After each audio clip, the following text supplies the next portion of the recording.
بسم اللہ الرحمن الرحیم الحمدللہ رب العالمین الصلاۃ والسلام علی خاتم النبیین صلی اللہ تعالی علی حبیبہ محمد وعلی آلہ وسلم۔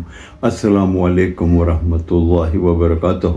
میری آج کی حدیث سنن ابن ماجہ 1134 نومبر۔ شعیب بن عمر اپنے والد اور اپنے دادا عبداللہ بن عمر رضی اللہ تعالیٰ عنہ سے روایت کرتے ہیں کہ نبی کریم حضرت محمد صلی اللہ علیہ وآلہ وسلم نے جمعے کے دن گوٹ مار کے بیٹھنے سے منع فرمایا، اس وقت جب امام خطبہ دے رہا ہو۔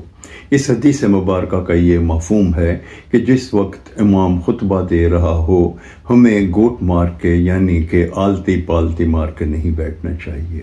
السلام علیکم ورحمۃ اللہ وبرکاتہ۔